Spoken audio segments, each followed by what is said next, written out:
simula pong magkaisip ako dito sa aming barangay, sa barangay Pagyan, halos ang isda po ay talagang marami po. Kasi noon pa nag-aaral na akong mangisda hanggang ngayon sa panahon na ito. Kaya lang after nung bagyong Rusing na noong taong 1995, medyo parang nasira na yung aming mga pinagkukunan dito. Halos mahina na masyado yung isda. Marami ng mga species na isda na hindi na namin nakikita ngayon. Nahuhuli.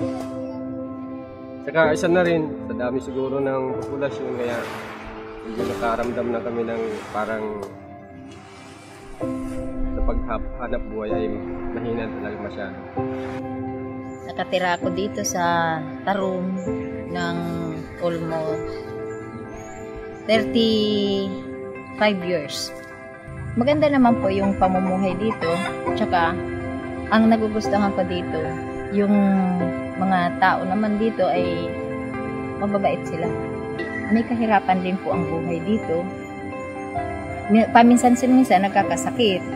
Pagka inaabot po kami ng masyadong tagtuyo, tag-init, dahil sa wala po kaming irrigation, ang nangyayari po sa amin, hindi kami nakakataranim ng balay. Pag inabot naman po kami ng ulan, kailangan yung maintain lang naman yung ulan, yung tama lang. Pag yung sobra man na po, napipirwisyo na din kami, nagbabaha na kung minsan.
Maraming salamat pong masyado na inanuhan kami ng programang ito na noon ay wala po talaga.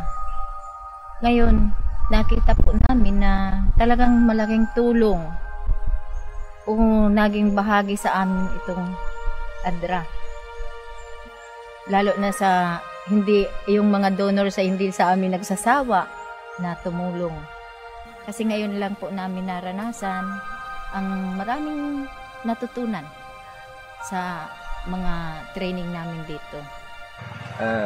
Siyempre, nagpapasalamat na lang po ako sa ADRA Saram at sa lahat po ng ADRA from New Zealand, sa inyo po sir. At kahit pa paano po ay may natutunan din kami. Malaki rin po ang naitulong sa amin kahit hindi sa pang-financial, sa amin lang mga sarili na dito sa pamumuhay. Na turuan po kami, tapos dagdagan yung sa aming ibang mga pagkakitaan tulad po ng lapu-lapu. Ipagpapatuloy ko po ito sir, at sa tulong ng Panginoon, sa tulong ng ADRA, pinamana ninyo sa amin itong magandang teknolohiya pong ito na mapapakinabangan ng mga maliliit. Hanggat ako po'y nabubuhay, sisikapin ko pong itong natutunan ko pong ito dito po sa tulong ng ADRA ay ma-share ko po sa kanila. Ibinabalik ko po sa tulong ng Panginoong Diyos ang pinagmulan po ng grasyang ito na tinanggap namin. Sana ay wag po ditong magtapos yung magandang programa at lalo pa pong pagyamanin ng Panginoon na hindi lamang niya kami hindi lamang kami ang natulungan kundi lahat pa po mga mamamayan.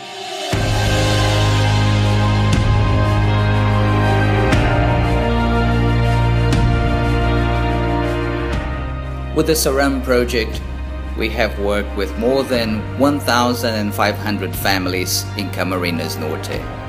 These families not only improve their economic status through rice, vegetable, and fish farming, but also became more resilient to face natural disasters and minimize losses.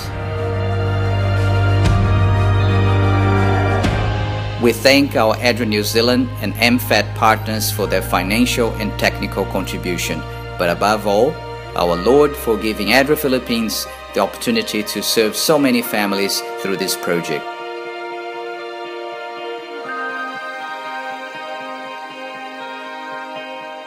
Love, mercy, and justice have been demonstrated through our actions, and hope now inspires community life.